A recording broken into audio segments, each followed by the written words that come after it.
Bismillahirrahmanirrahim. Kita mulai.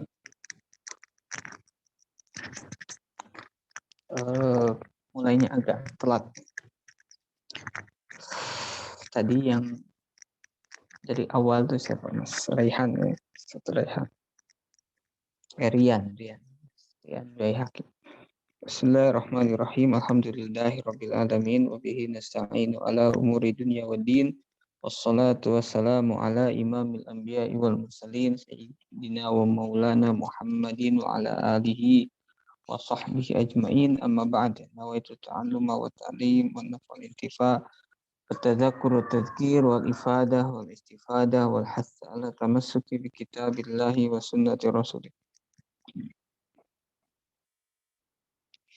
Qala al-muallifu hafidhahullah wa nafa'ana bihi wa bi ulumihi fid dharain amin. Kemarin terakhir masih menjelaskan tentang al-fadul umum. Ya, ini pembahasan yang termasuk cukup panjang di dalam pembahasan tentang am, ya. Dan pembahasan am ini termasuk pembahasan yang sangat penting dan krusial, ya, karena sering jadi terjadi perdebatan, perbedaan pendapat di dalam memaknai am, apakah lafaz tersebut am atau bukan.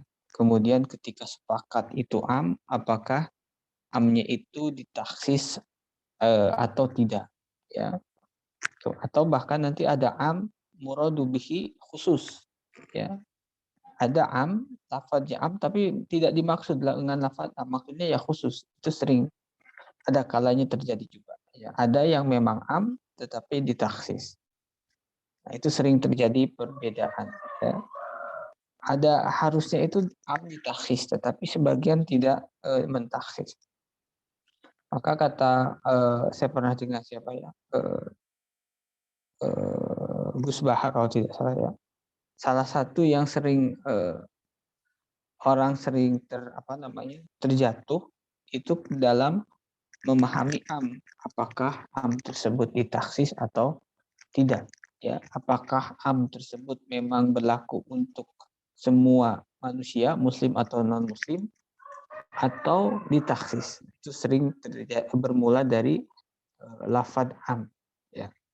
Tentu kita tidak bisa mengenali ini am atau tidak kecuali melalui alfadul umum, lafadz-lafadz yang diidentifikasi oleh para ulama usuli kalau itu adalah am, menunjukkan am.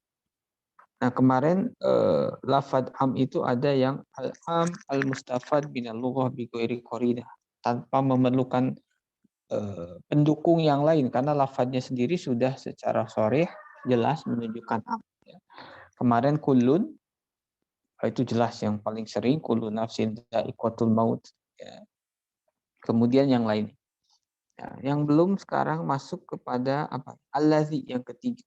Ini penting kita perhatikan setiap lafadznya, mana-mana saja lafadz yang bisa kita tandai sebagai lafadz am. Allazi. Ya, allazi ini isim mausul, ya. Isim mausul untuk mufrad muzakkar. Ya. Nah, allazi itu menunjukkan am juga. Allazi itu kalau terjemahan bebasnya yang, ya. Yang contohnya alladzi yajtahidu yanjah. Alladzi yajtahidu yanjahu. Siapa yang bersungguh-sungguh dia akan berhasil, akan sukses. Lalu siapa dia yang bersungguh-sungguh? Siapapun. Jadi am, siapapun. Tidak terkhusus satu orang dan juga tidak umumul badali, tapi siapapun. Siapapun orangnya dalam waktu yang bersamaan atau dia bersungguh-sungguh, maka dia akan sukses. Ya, maka allazi itu min alfadil umum, min siagil am, istilah lainnya. Min siagil am. Siag itu jama dari sighah, termasuk dari sigot-sigot yang biasa menunjukkan am. Atau musanna, walladzani ya'tiyaniha minkum. Saya ini agak iskal ya kalau yang musanna. Musanna itu jadinya adad. Allahu alam, ini saya belum mengkaji, ya. Kenapa yang musanna bisa jadi am? Karena am itu kemarin lafdun yang hasr, ya. Lafdun yastagriku as-solih lahu min ghairi hasin. Lafad yang menunjukkan atau mencakup seluruh anggotanya min ghairi hasrin tanpa ada batasan. Makanya adad itu tidak masuk kategori am walaupun semuanya tercakup. Ya, ja'a asratu rojulin. Datang 10 laki-laki. Semuanya datang. Itu tidak dikatakan am. Kenapa? Ada hasru, ada batasan. Batasannya 10. Nah, ini wallahu alam. Kemudian au jam'an atau jamak. Ya, alladzi yang dijamakan. Alladzina. Ya, dalam ini pembahasan nahwu. Al-walladzina jahadu fina lanahdiyannahum subulan. Itu ada am. Amnya di mana? Walladzina. Dan siapapun orang-orang yang bersungguh-sungguh fina di jalanku lanahdiyannahum subulan. Ya, siapapun itu laki-laki, perempuan, ya, kemudian apa? Orang Indonesia atau luar Indonesia, siapapun. Dari mana tahu siapapun? Dari walladzina. Walladzina itu min syagil am. Bagian dari lafaz yang menunjukkan am. Am itu mencakup seluruh anggota yang tercakup dalam lafaz tersebut min ghairi hasrin tanpa ada batasan. Sebagaimana ta'rif yang kemarin, lafdun yastagriku as-solih lahu min ghairi hasrin.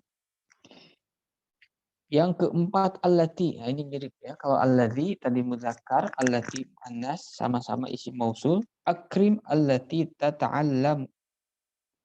Muliakan siapa saja yang belajar. Lalu siapa yang belajar? Siapapun. Dia, pokoknya orang tersebut belajar, ya, itu berhak kita muliakan. Ya. Dari mana kita bisa mengetahui semua yang belajar? Dari allati. Allati isim mausul. Isim mausul min syagil am. Akrim allati tata'allam. Siapapun. Jami'. Nah, jelas ya. Jami' dari lafaznya pun jami'. Sama dengan kullun. Seluruhnya. Sebagian yang mengatakan jami, kullun, kafah, amah. Itu kan cara lafaz menunjukkan am. Kafah, amah. Ja'a jami'ul ulama. Telah datang seluruh ulama. Ya. Seluruh ulama itu mana? Pokoknya setiap yang dikatakan ulama itu datang. Dari mana kita mengetahui am tersebut? Dari kata jami. Lalu apakah faktanya semuanya datang? Itu belum tentu. Apakah nanti ada taksis atau tidak? Ya. Kalau ada taksis, berarti ada yang dikeluarkan. Misalnya ja'a jami ulama illa ulama Indonesia wa ulama Mesra, ya, atau yang lain. Itu kalau ada pengecualian atau ada taksis. Tapi secara lafaz ketika tidak ada taksis, ja'a jami'ul ulama, ya, telah datang seluruh ulama. Kalau melihat lafaznya saja tanpa melihat taksis yang ada, maka seluruh ulama itu datang. Ya. Nah, nanti taksis itu bisa mutasil, bisa munfasil. Bisa jadi yang ditaksis oleh lafaz setelahnya, atau ditaksis tidak pada lafaz tersebut, tapi tersebar di lafaz-lafaz atau di ayat-ayat yang lain, atau di hadis-hadis yang lain. Makanya menentukan taksis itu, menentukan suatu lafaz am, itu bukan perkara mudah. Kenapa? Kita tidak serta-merta ini am, ini pasti am. Sebelum kita mencari, menjelajahi dalil-dalil lain, baik dari ayat-ayat Al-Quran yang lain ataupun hadis yang lain yang bisa mengeluarkan sebagian afrod dari cakupan lafaz am. Ya. Makanya manhaj para ulama usul fikih atau para sarjana Islam kita itu sangat komprehensif. Ya, mereka akan menyelidiki, menjelajahi dalil-dalil lain yang memungkinkan untuk mentaksis apakah lafaz ini memang benar-benar am, tidak ada taksis, atau jangan-jangan ada taksis yang tersebar di ayat lain atau di lafaz atau di hadis yang lain. Tujuannya apa? Supaya tidak ada tabrakan antara satu dalil dengan dalil yang lain. Ya. Misalnya dalam satu dalil itu am, dalil lain khos. Itu kalau tidak dilakukan taksis itu akan tabrakan. Maka dalam kitab-kitab para ulama dalam usul fikih yang agak tebal misalnya Jam'ul Jawam itu kan sering. Apakah seorang boleh langsung mengamalkan qabla ayyab hasa alal taksis atau tidak? Apakah seseorang boleh langsung mengamalkan sebelum mencari mukhasis? Ya. Itu seperti itu. Ya.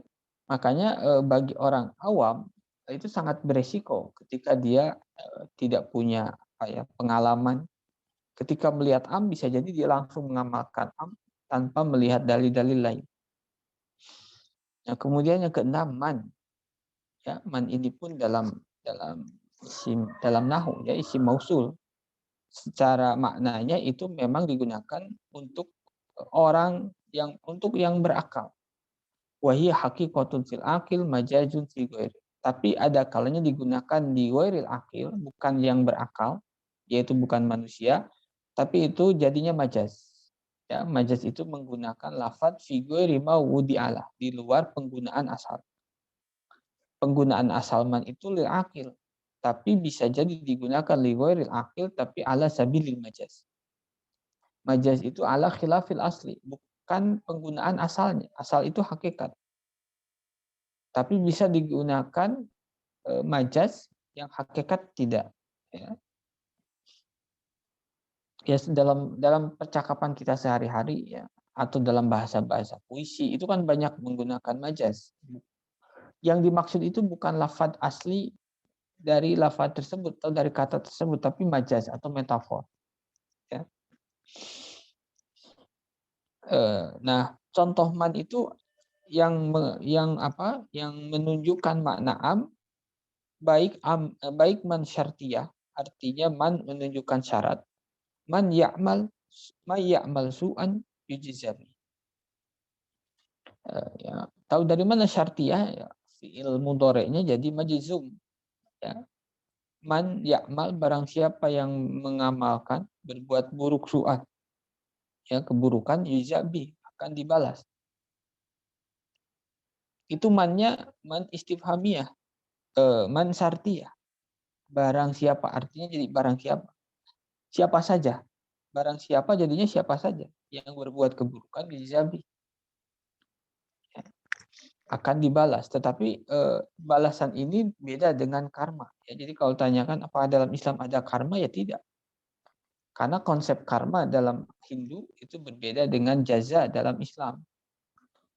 Maka penerjemahan itu tidak otomatis bisa kita gunakan. Ya, karma kalau dalam tradisi Hindu, ya mereka yang berbuat buruk nanti ruhnya masuk ya ke dalam binatang yang buruk. Ya, kalau yang baik itu nanti arwahnya masuk menjadi baik. Itu karma. Kalau dalam Islam enggak, kita tidak mengenal seperti itu. Adanya jaza, ya, pembalasan, baik pembalasan di dunia atau fil akhirah. Itu sama sekali berbeda dengan konsep karma yang ada dalam tradisi Hindu. Nah, man ya'mal su'an yujzabi. Barang siapa yang berbuat buruk, amnya di mana? Man. Siapapun. Tidak mencakup 1-2 orang. Pokoknya siapapun, semuanya. Semua yang berbuat buruk yujzabi. Am istifhamiyah atau man istifham. Ya. Man ba'asana mim marqadina. Siapa yang membangunkanku mim marqadina dari tidur. Ya. Mannya itu man istifham dan maknanya am. Siapa? Maksud siapa itu pertanyaan. Siapa saja ya, bertanya itu siapa yang membangunkan saya. Siapanya siapa? Itu siapapun. Tidak mencakup 1-2 kelompok. Pokoknya siapa saja yang membangunkan saya. Atau am mausulah. Ya, atau man mausulah walillahi yasjudu. Ya, kalau ada man mausul itu bisa diartikan menjadi alladzi. Ya.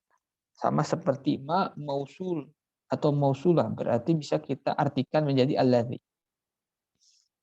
Nah, jadi walillahi yasjudu man fis samawati wal ard. Man di sini mannya man mausulah berarti bisa kita artinya kita robah atau ganti atau kita kira-kirakan menjadi alladzi.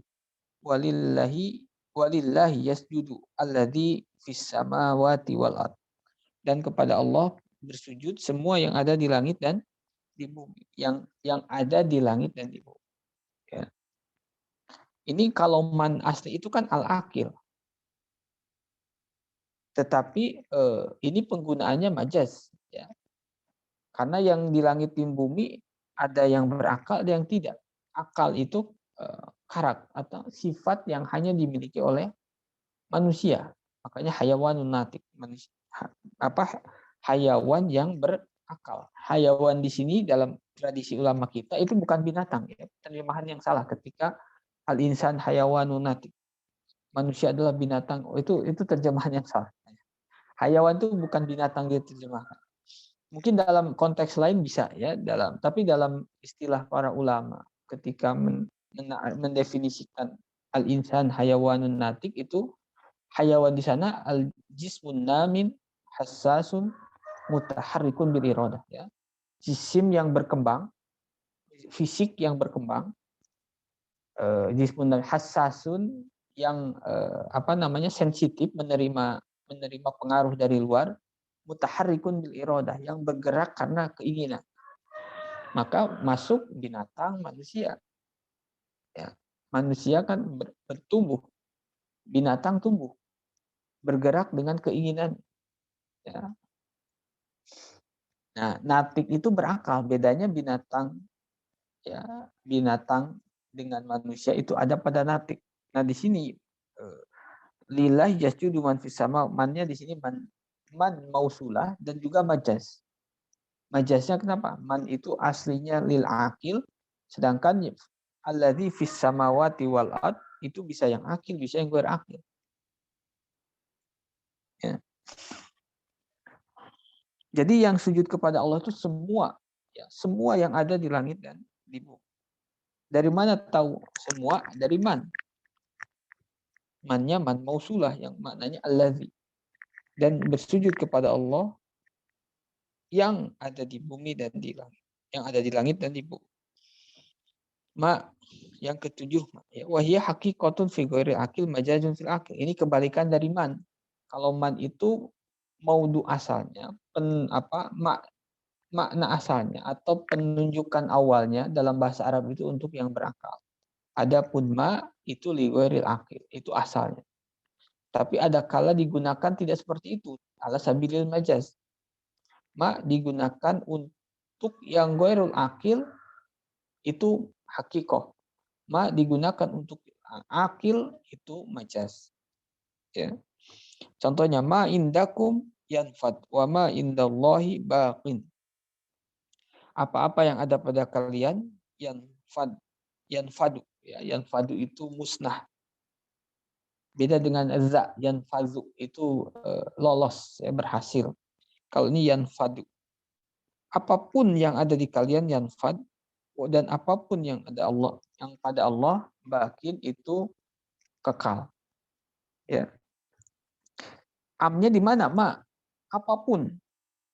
Apapun itu apa saja? Apa saja. Semua yang ada di manusia. Kenapa? Karena manusia adalah ciptaan Allah. Manusia itu wujudnya wujud majazi, ya, wujud pinjaman. Yang wujud hakiki itu hanya Allah. Ya, makanya yanfad bisa lenyap. Allah ketika ingin mencabut, ya hilang. Ya. Kemudian istifhamiyah atau istifham. Ya, fama khotbukum ayyuhal mursalin. Maknanya istifham mencakup semua yang ditanyakan. Mata ini istifham untuk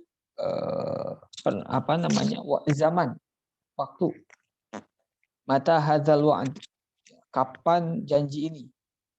Kapan itu mencakup seluruh waktu, kapanpun. Ya. Aina, walaupun nanti ada taksis itu beda lagi. Ya. Kita tanpa melihat dulu taksis, tapi melihat lafaz amnya saja. Aina, kalau mata itu istifham zaman, kalau aina istifham makan. Ya, di mana? Ainama takunu yudrikumul maut. Dimanapun, ini ada maknya ya. Dimanapun engkau berada, yudrikumul maut. Mati akan mencarimu, akan mendapatkan, atau engkau akan mendapatkan kematian. Ya, dimanapun engkau berada, ainama itu, di tempat manapun engkau berada, itu mencakup seluruh tempat di muka bumi. Bukan di muka bumi, bumi dan di langit, atau di bulan sekali. Nah itu ya, itu kan am itu mencakup seluruh seluruh afrod yang pantas masuk dalam lafaz tersebut. Tempat itu kan di tempat itu seluruh alam raya itu tempat. Ya. Makan. Makanya dimanapun manusia berada di tempat manapun, di bulan mungkin, di Saturnus, di Venus, itu pasti akan mengalami kematian, mendapatkan kematian. Atau mati akan mencarimu dan engkau akan mati. Ya. Ainama fil makan. Jadi aina matakunu itu am. Amnya am fil makan. Yang am itu apa? Tempat. Kemudian haitsuma asyartiyah. Haitsuma kuntum fawallu. Bagaimanapun engkau berada fawallu. Atau seperti apapun engkau berada. Bisa ya. Bagaimanapun engkau berada, seperti apapun engkau berada, fawallu wujuhakum syatra. Maka hadapkan wajahmu syatroh, tepatan dengan Ka'bah. Ya. Di sini di mana amnya? Haitsuma. Haitsu ini artinya haitsuma ya, tapi kalau dalam ilmu rosam itu ada kalanya haitsu itu dipisah dengan ma. Ada beberapa ayat yang haitsu ditulis bersamaan dengan. Kalau di sini haitsu ma kuntum itu dipisah ya. Walaupun kalau dalam rosam selain Utsmani itu disatukan haitsuma. Tapi kalau rosam Utsmani ya harus sesuai dengan ketentuan penulisan mushaf pada zaman sahabat Utsman bin Affan. Maka wahai suma kuntum, dimanapun engkau berada. Ya. Itu sama, dimanapun. Ya, mau dimanapun, di tempat manapun. Fawallu wujuhakum syatr. Maka hadapkanlah wajah kalian ke Ka'bah. Wallahu a'lam. Barangkali ada yang tanyakan. Baik Ustaz, itu perbedaan aina dan haitsu di mana Ustaz perbedaannya Ustaz? Kalau haitsu itu secara lafaz itu tidak menunjukkan tempat ya. Tapi ini dari mana ada tempat yang haitsu karena melihat konteksnya ya. Kalau tanpa konteksnya bisa jadi tempat, bisa jadi waktu. Haitsuma apa ya? Haitsu itu kan di mana bagaimanapun keadaanmu bisa ya. Dimanapun apapun, nah itu haitsu. Jadi terlihat kita bisa memaknai tergantung konteks pembicaraannya. Kalau ini kan konteks pembicaraannya tempat. Dimanapun engkau berada, atau bisa jadi ya, maka ketika sholat fawalu wujuhakum syatrah. Kalau aina itu memang khusus untuk tempat. Ya. Aina itu memang dari awal untuk tempat. Kalau haitsu Lebih tidak umum mesti. daripada aina gitu ya? Kenapa? Lebih umum daripada aina gitu. Iya, iya. Bisa jadi ya lebih umum ya. Haitsu bisa tempat, kalau pembicaranya tempat bisa jadi kondisi ya. Atau apalagi di sini mahma nggak ada ya. Mahma pun sama ya. Mahma kan bagaimanapun keadaan mahma ya. Kalau ini memang pembicaranya kan fawalu wujuhakum syatr. Itu lebih kepada tempat.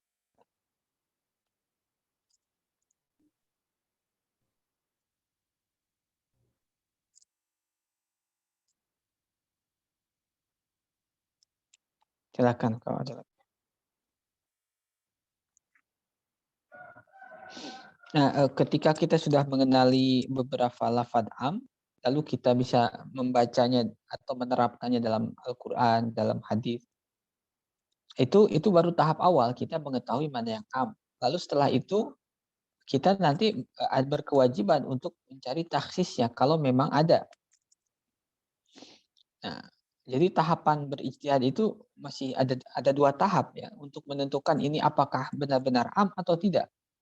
Maksudnya apakah am yang ditaksis atau tidak. Kalau amnya pasti ya, Afwan. Kalau mendapati lafaz-lafaz ini kita memastikan lafaz itu am. Tetapi apakah amnya ditaksis atau tidak. Nah, kita jangan berhenti, sudah ini lafaz am, cukup sampai sana. Itu nggak boleh. Itu berarti berkemungkinan mengabaikan dalil-dalil yang lain. Ya, jadinya parsial. Ya. Dan itu tidak dikenal dalam tradisi ulama kita. Ya, dalam kitab-kitab usul fikih misalnya yang tebal, itu sering dibahas. Ya. Apakah kewajiban seorang mujtahid itu mencari kemungkinan yang bisa mentaksis lafaz am tersebut. Ya. Makanya Imam Syafi'i mengatakan ma min amin illa qad khussisa. Ya, tidaklah kalimat am kecuali ada taksisnya. Ya, makanya kalau Imam Syafi'i mengatakan seperti itu, kita berkewajiban menelusuri hadis lain, ayat lain yang memungkinkan mentaksis, mengeluarkan sebagian afrod dari lafaz am. Ya. Nanti taksisnya berbagai macam, bisa taksis bil akli, bahkan bisa ya. Mentaksis dengan akal itu ada kalanya bisa. Nah, makanya tugas mujtahid itu ya bukan ringan ya, sangat memerlukan waktu yang memerlukan kecerdasan, memerlukan waktu dan sebagainya.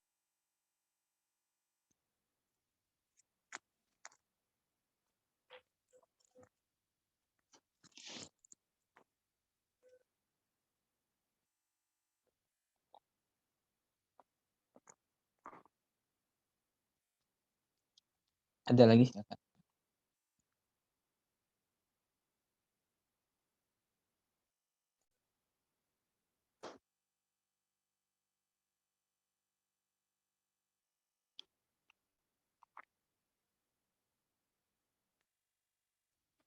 Itu ada ittaqillah haitsuma kunt.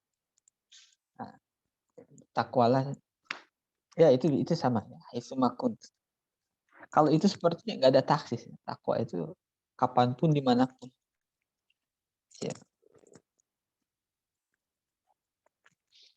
Kalau dalam hadis itu penulisannya karena tidak mengikuti Rosem Utsmani itu haitsuma itu digabung ya biasanya.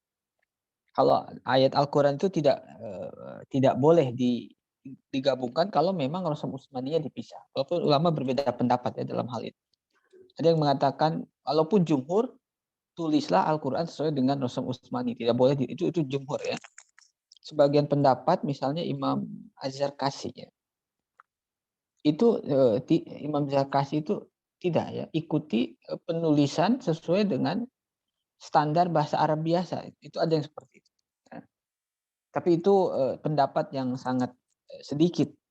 Yang jumhur ulama biarkan penulisan Al-Quran sesuai dengan Rasul Utsmani. Kalau dalam hadis tidak. Hadis itu jangankan penulisan, riwayat bil makna aja boleh.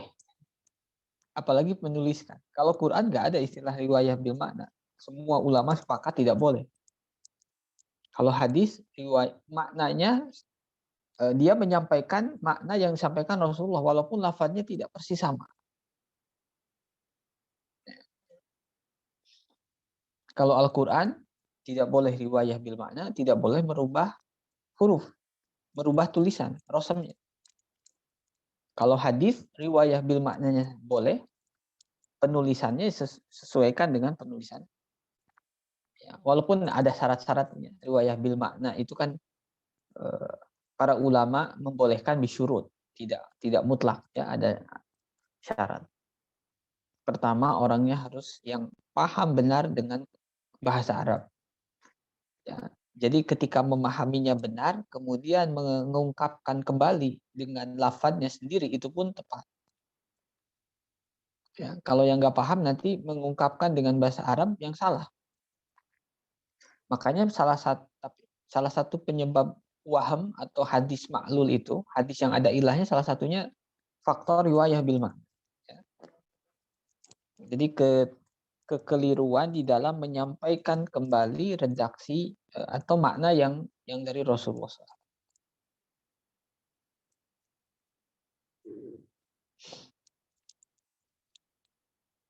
Silahkan Kak Fadl.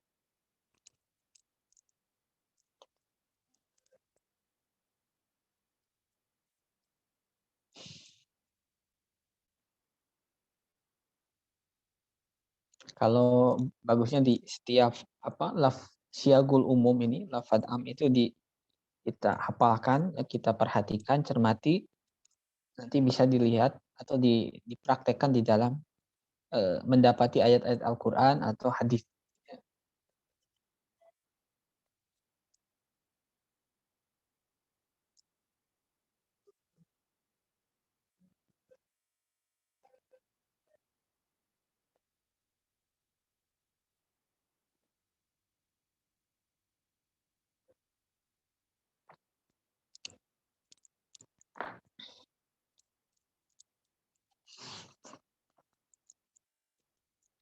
Eh, Tidak ada, mungkin cukup sekian ya. Pekan depan itu sesuai pengumuman ujian. Ujiannya sama lah seperti kemarin. Jadi apa istilahnya? Al-fawaid al-mustafadah. Ya. Faidah-faidah yang didapatkan selama belajar usul fikih. Ataupun yang satunya qawaid fikih ya. Ada pemahaman baru atau ada sesuatu yang baru, nah itu bisa dituliskan poin-poinnya. Ya, al-fawaidul mustafadah istilahnya. Atau yang sebelumnya tidak paham menjadi paham misalnya. Itu kan kadang seperti itu. Sekali baca itu ada yang paham, ada yang enggak. Dua kali baca yang tadinya enggak paham nambah lagi. Tapi masih menyisakan juga yang enggak paham. Baca ketiga, nah biasanya seperti itu ya. Jadi sekali baca itu tidak mungkin ada yang paham tapi banyak juga yang masih belum benar-benar kita perdalam. Ya. Makanya para muridnya Imam Syafi'i itu mengatakan, aku membaca Ar-Risalah berkali-kali dan setiap membaca aku mendapatkan faidah yang baru. Dan itu karakter manusia seperti itu ya. Bisa jadi pembacaan kedua, ketiga, keempat itu mendapatkan faidah baru karena dia punya fondasi atau pengetahuan yang lebih dibanding ketika membaca pertama kali. Itu seringnya seperti itu. Misalnya membaca usul fikih yang ada berhubungan dengan mantik. Awal kali pertama baca tidak terlalu paham karena mantiknya nggak terlalu paham. Baca kedua kali itu lebih mending karena sudah pelajari mantik. Ya, baca ketiga lebih paham lagi karena sudah mending belajar balaghah. Jadi seperti itu ya. Yang setiap pembacaan itu bisa mendapatkan sesuatu yang baru yang berbeda dengan membaca yang sebelumnya karena pondasi kita semakin kuat ya, modal kita semakin banyak.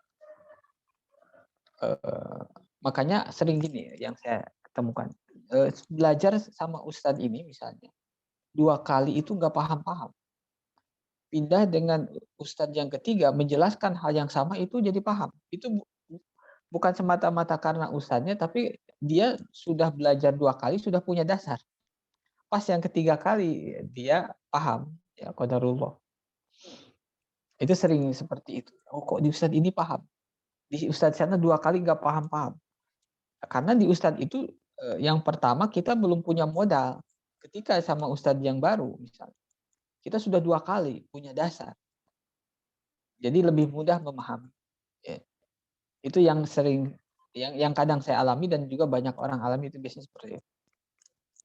Nanti untuk qawaid fikih atau usul fikih ya sama seperti itu ya.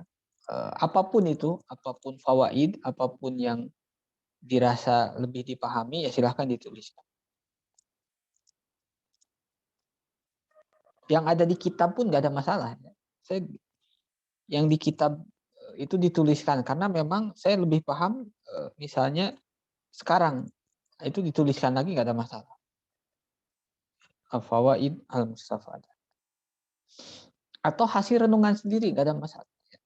Misalnya ada hal-hal yang tidak saya jelaskan tapi merenung sendiri itu dapat, kan sering seperti itu. Ya. Tidak dijelaskan oleh pengajar tapi kita berpikir sendiri, merenung sendiri, akhirnya mendapatkan sesuatu yang baru. Nah itu silahkan juga dituliskan. 10 poin, tidak perlu panjang lebar pun, panjang lebar silahkan, simple pun silahkan. Ada yang tanyakan mungkin dari untuk ujiannya? Nanti difotokan saja. Kalau itu di grup itu banyak ya. Yang nggak apa-apa japri.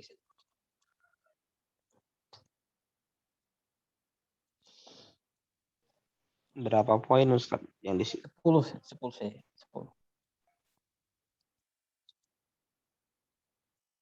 Mengulangi dari awal pun nggak ada masalah, dari awal kitab. Ya. Dari awal kitab. Saya misalnya sampai sekarang sama seperti itu ya. Misalnya buka Lumbul Usul ya atau Goyatul Usul. Dulu itu nggak terlalu paham, cuman sepintas. Pas baca lagi, oh ini maksudnya. Nanti buka yang kesekian kali itu, ada lagi yang sebelumnya nggak paham. Itu kan sering seperti itu. Baca Jamul Jawami misalnya. Dulu itu masih bulat, ini apa? Pas buka lagi, itu lebih jelas. Walaupun masih ada bagian-bagian lain yang belum benar-benar paham itu, ada juga ya.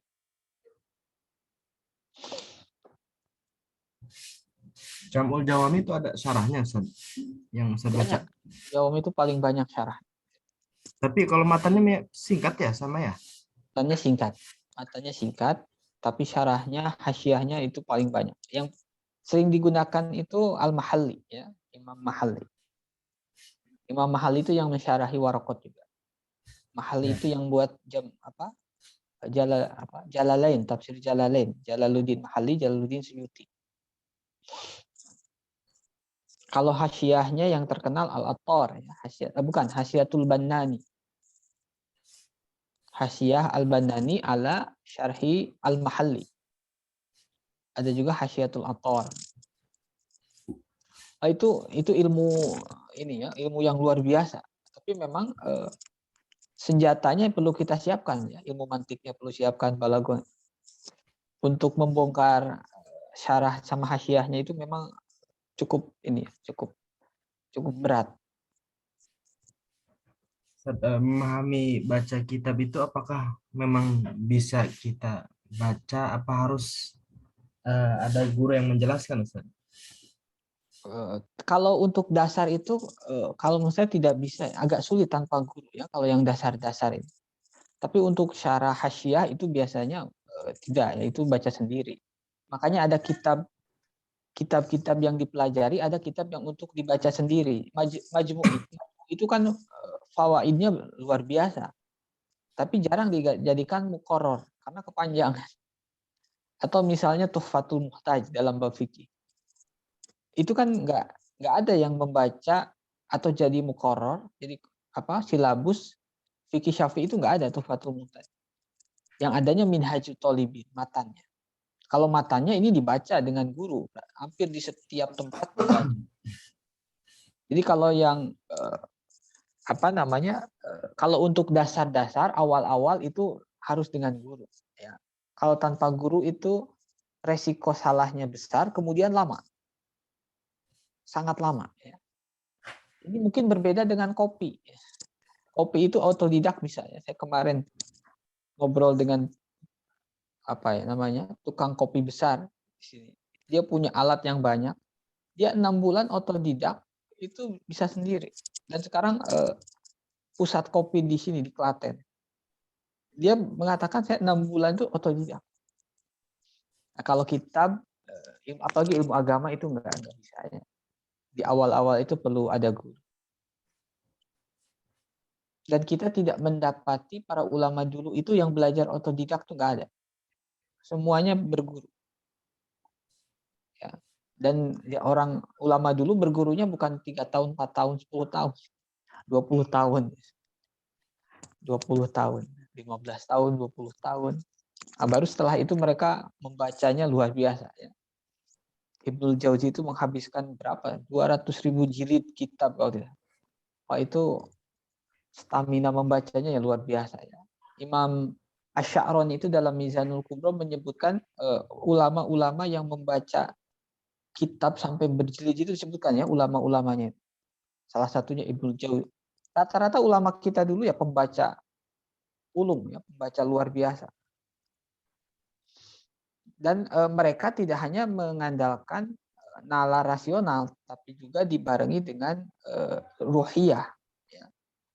Sehingga pemahamannya walaupun berbeda, tapi tidak melenceng dari yang seharusnya. Makanya penting qiraah pembacaan bersanad al-isnad minadin supaya tidak melenceng. Berbeda dengan pembacaan orang-orang sekarang atau pemikir kontemporer. Ya. Itu kan banyak keluar dari track atau dari ilmu yang diwarisi ulama-ulama dan dari sampai kepada sahabat dan Rasulullah. Ya. Berpikir dalam Islam itu kan sangat boleh, tapi jangan melupakan sanad keilmuan. Ya. Usul fikih itu kan berantai-rantai sampai ke atas. Ya.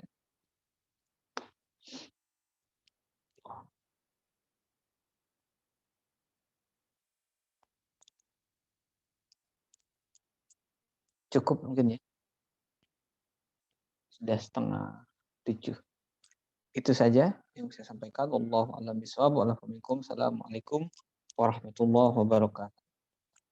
Waalaikumsalam warahmatullahi wabarakatuh.